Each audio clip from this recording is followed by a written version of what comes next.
Hi and welcome back to my channel. Today I'm going to talk about making a blue stained glass LED ball. Now this one has glass globs, round circles, and Milfori glass. You can see right here the different types of glass that I used to put this together. Now all these pieces of glass were purchased and then foiled. To foil, this is the Milfori.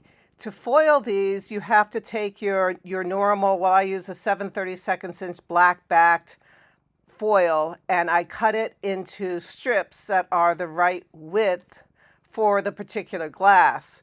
Now for the Milfori, I think I used like a third of the width, and these glass globs, I often used a quarter of the width. You want to use a strip of the foil that is wide enough to go around the thickness of the glass, but doesn't encroach too much into the prettiness of it. Because if you used really wide foil, you would end up just having a whole bunch of foil and you wouldn't be able to see the glass very much.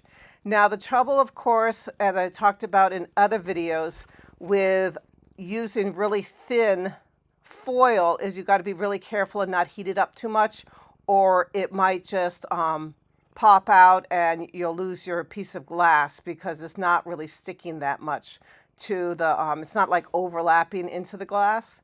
Now I'm doing this over a silicone ball that most people use to do resin projects.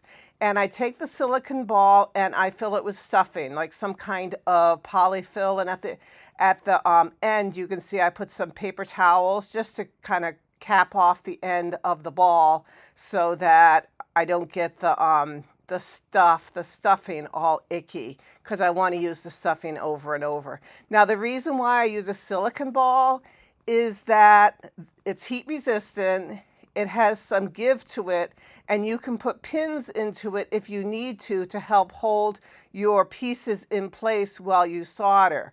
So that's really, really handy. You can see I have some of these pins that are silicone tipped, so they don't get hot if I'm moving the pins around. So those pins are very handy to help hold it in place.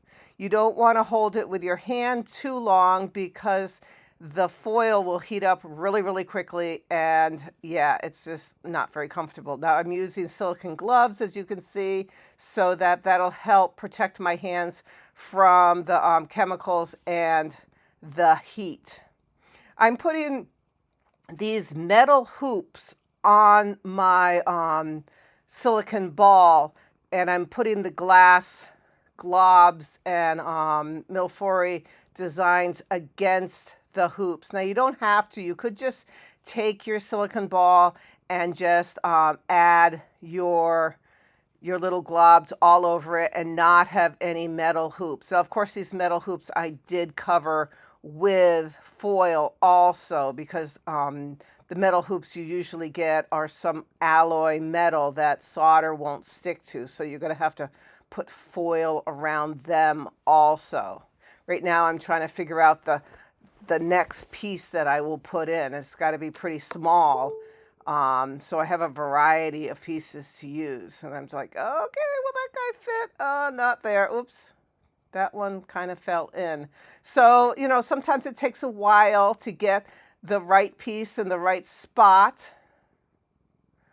I'm using my finger to help hold it, and I'm just going to try to tack it in place to hold it, and before I solder. Obviously I don't want to hold it too long because it's really, really hot.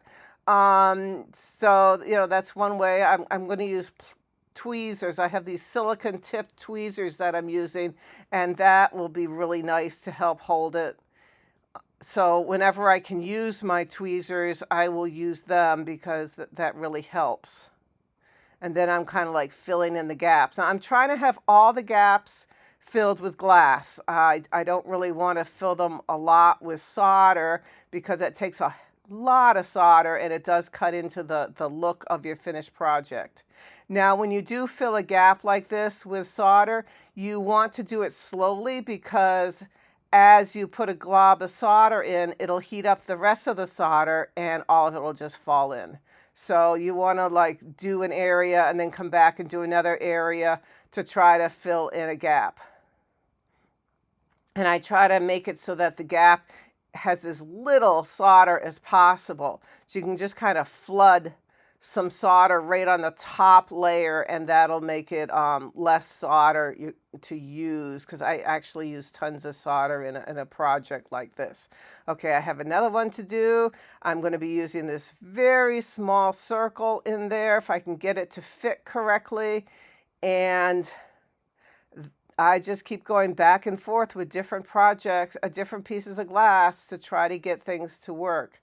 So I also use these silicone washers, which are very easy to find. I get them on Amazon. They come in all different sizes, and I often use them underneath little projects like pieces like this to help hold them in place. So they come in different thicknesses. Sometimes I cut them, sometimes I stack them up, whatever it takes to get my piece of glass level for my area so that I can solder, because obviously you only have, two hands, and even if you use one of those things with little clips and extra hand clips to help you, you're still going to have issues with trying to hold these teeny weeny pieces in place. Now this circle that I'm working on right now is between 8mm and 10mm in diameter. So yeah, they're pretty small. But my finished project, I really was happy with it. I really like having lots of little teeny weeny pieces and have LED lights behind them. So you can see I heated that up a little bit too much, and the solder just fell right through. So yeah, that happens. So I work on one area at a time, and sometimes I'll go and just do a completely different side of my circle and then come back to it, whatever you want. I sometimes tin the hoop a little bit before I add my solder to it, and sometimes I don't. Whatever seems to work. Now I'm adding another hoop that seems to fit very nicely, so I'm going to like tack that hoop to the rest of the hoops. I'm using normal 60-40-10 lead solder and a gel flux. This project took a long time, probably more like maybe 30 hours. I mean, really a long time to do. There are many, many, many, many pieces. And not only the soldering, but the foiling and smoothing. You have to wrap them in foil, and then you need to smooth out and press down, burnish the glass, the foil to the glass so it sticks really well. And I figured out that each piece takes me about 1.5 minutes to foil. So you can imagine that this, has like hundreds of pieces, and yeah, lots and lots of time. I usually sit and foil while I'm watching TV or listening to something. And then when I get a whole bunch of stuff foiled, then I figure out what I want to do. So I really need to have a lot of small pieces to fit in these little baby cracks that are left. So yeah, those take even longer. I don't generally use 6mm pieces because that gets really small. So I try to use 8mm and above.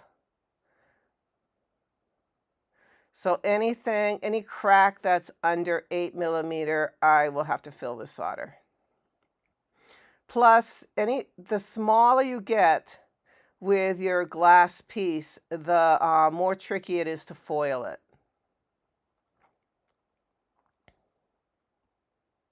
Now, all these Millefiori flowers and circles that I have are transparent. You can, when light goes in the middle with the LEDs, they will glow. Now, when I bought these pieces of glass, some of the glass was opaque, so I'm just not going to use those in this project.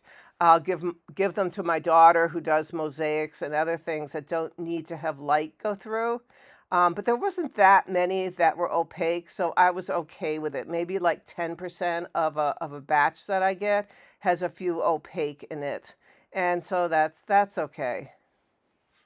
And I don't mind if the flowers and shapes just have like the center transparent and the rest is opaque. You know, that's okay. I just don't want the whole piece of glass to be opaque.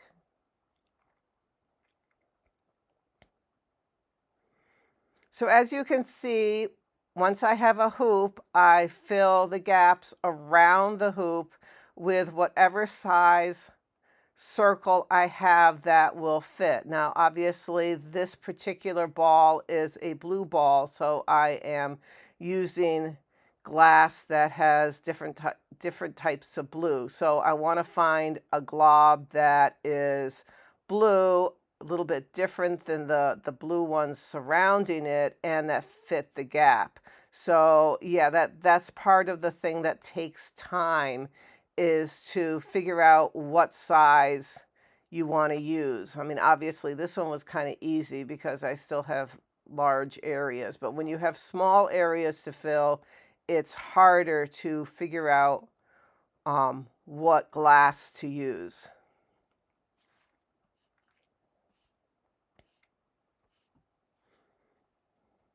I have recently purchased some little silicone things that people use on their fingers or toes to help with different problems they have. They're like little balloon type things. They're very small. I haven't gotten them yet, but I'm really excited to do very, very small Christmas ball type design. So that would be my next project. So while you're working, sometimes you'll have globs of solder just fall on your table. Like that's why that one had some solder on it. That's okay, because it'll come off once I heat it up.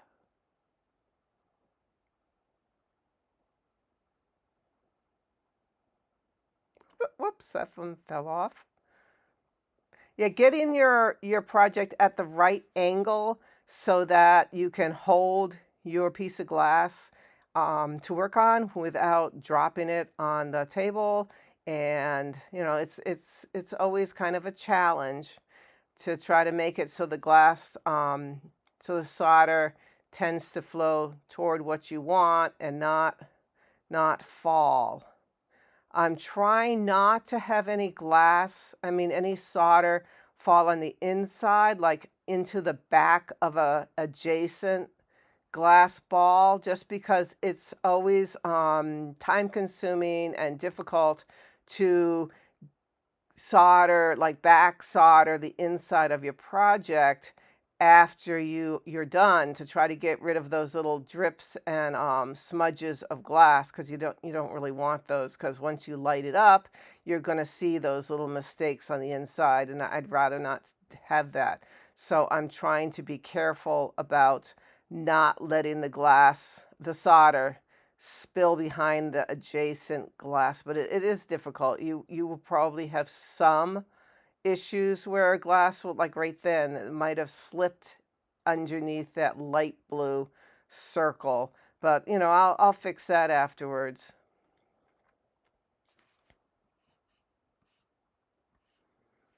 I did not film making this whole um, blue ball because, as you can see, it's kind of repetitive, and I didn't think that people would want to see making the whole thing. So that's why I'm just doing little bits and pieces of the video showing you what I'm doing.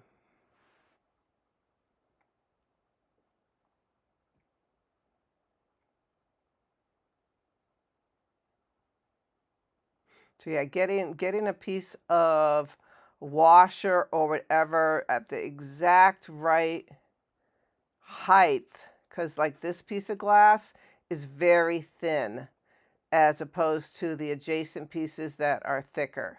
So that dark blue one on the left is a lot thicker, and the dome of it is much higher than some of the other ones. And that's one nice thing about having a ball, like I have the silicone ball that I'm working off of, because that helps keep the back of it of all the pieces consistent.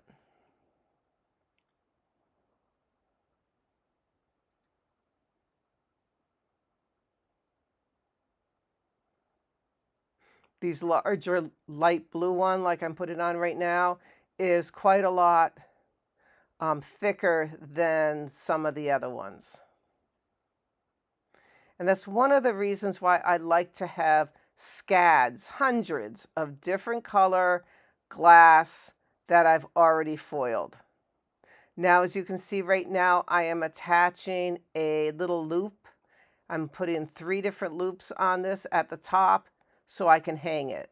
So I just made like a little loop of 18 gauge wire, copper wire, and now I'm just trying to bend it so it's the same curve as the circle, and then I'm going to solder it in place. Now, it was kind of tricky and bothersome to do this, but it's needed. I needed to have some way to hang this when I'm done.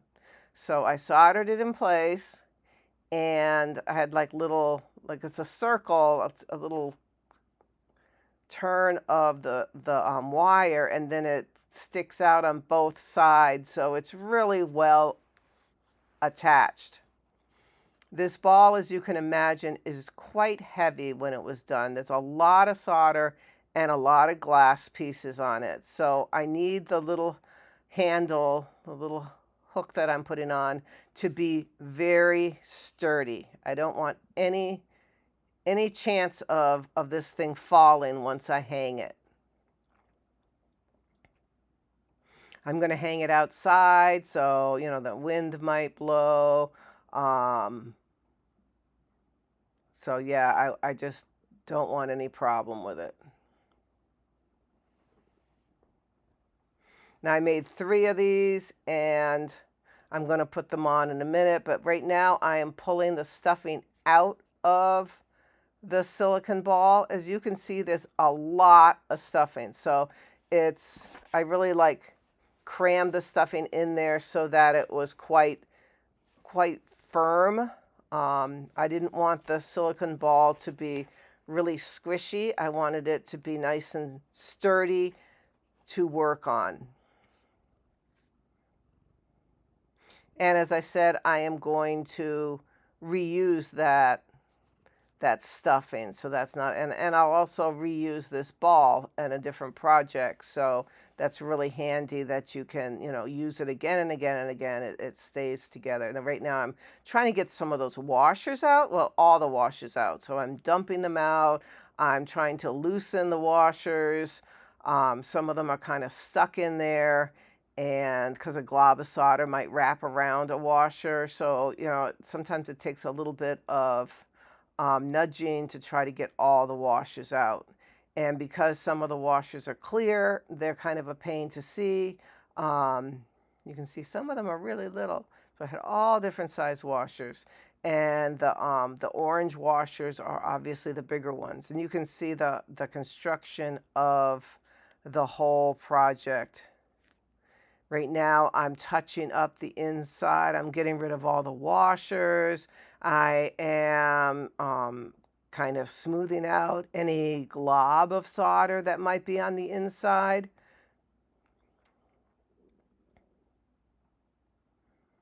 Any solder that is like overlapping one of the glass balls, I am obviously getting rid of that. If I see an area that looks particularly weak, I will work on that also. I'm putting a flashlight on the inside, and I'm looking for any cracks and holes, because once I put LEDs on the inside, I don't want any light to shine through my glass ball except for through the glass itself. I don't want any, you know, like cracks, because they'll really show up. They would be really bright and white. So if I missed an area, I want to make sure that I fix that before I patina it. I'm also looking for any areas that might not have solder on it. So some of the foil might have not been soldered as thoroughly as possible. Now, some people ask, like if I have a whole bunch of stuff that's foiled, how many years can it sit there and not, be usable anymore? And yeah, if you foiled something like 3 years ago, it might be a little bit harder to solder to it because of the moisture in the air might have oxidized the copper a little bit, but I've never had a problem. If something doesn't really want to accept solder immediately, then I'll just put more flux on it and a little bit of heat, and I've never had a problem with one of my foiled pieces not working anymore. So I can foil stuff and years later decide to finally use that particular piece of glass, and it's fine. So I have lots of bins and drawers of different size glass, and yeah, I use them all the time. So you can see right now I'm going around the inside, filling any gaps, then I'm going back and using my flashlight to see if I've missed anything. You could coat the inside completely. I have in other projects back soldered everything and made sure the inside is just as pretty as the outside. And that's more like for a sun catcher or something where people will actually see both sides of the project. But something like this, no one's going to see the inside. So I don't really have to worry about covering every bit of copper on the inside with solder. But I do want to make sure that there's no extra globs and weak spots. So that's basically what I'm doing. I'm not trying to cover every piece of copper. I'm not trying to cover all those hoops. I'm also, of course, making sure I don't have any more of those silicone washers in there, because some of them really stuck well, especially the really small ones. So I want to get rid of those, because once you light it up and you hang it, you don't want to go, oh my gosh, look, there's something wrong. I'm going to have to go back and fix that. I don't want to fix things. I want to have everything right before I hang this thing up. So as you can see right now, I'm like touching the outside of some of these glass globs. They didn't get soldered as well as I'd like them to. They have a little bit of copper look. Now I am going to use a copper patina that is kind of, it's not going to be like black and solid. I want it kind of motley. So I'm going to use a copper patina. So if some of these pieces of foil are visible, it's not the end of the world. Actually, I think I might use the green patina, because I kind of like the green patina that I have. The way I did it the last time, I didn't use the black that they tell you should use this black first to make the green really pop. But if I just use the green on its own, it came out kind of black in areas and copper in areas, a kind of a motley kind of look. And I kind of like that. So yeah, I haven't yet wanted to have it like really the basic green that the Jack's green will do. So maybe the next project I'll do that for. But I didn't really want this to be that really green color. But then again, I didn't really want it to be, flat black or shiny black. Once you hang it up and, it's lit at night, you're not going to even see what color patina you use anyway, because, it's going to be dark, and the only thing you'll see is the little circles of light that go through it. So I guess it really doesn't matter what color patina I use. I just didn't really keep it silver. I wanted it darker than that. You can see how pretty some of the pieces of glass are. Some are little flowers, some are little circles. I just really like them. And I found that if you buy the Mil-Fori and it's beads, so you can get it with no holes or you can get it as beads. And this project has all no-hole pieces, but they're harder to find. It's easier to find them that are beads and that have holes all the way through them sideways. And they don't really show if you put a light behind them. You don't really see that hole that much. So I did buy some of those for my next project because they are easier to find in different sizes. So I'm going to try that.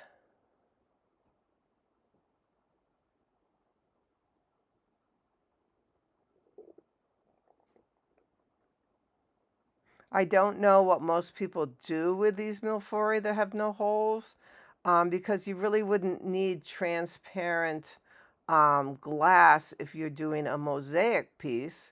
And I don't think most people use these teeny weeny pieces of glass in stained glass work. So yeah, I'm not really sure what most people do with them, but I do find them a lot of fun. You can see I'm using little pieces of solder that fell on my table. Do not throw away any globs of solder that fall when you're working. You can always use them. So this is what it looks like when it's done before I patinaed it. It's very pretty and bright and lots of pretty little circles. And this is in the day before it's lit, but you can't really see it. But you can see that the patina is kind of a motley color, which I think is kind of fun. And now I'm going to show you what it looked like at night. And what it has is a whole bunch of LED lights that are different colors that are kind of like twinkling on the inside. So you get that blue color, but you also get a little bit of different colors as it goes through its cycle of lights. So this is my favorite ball. I hope you enjoyed it, and thanks for watching, and have a fun time creating different projects. Bye for now.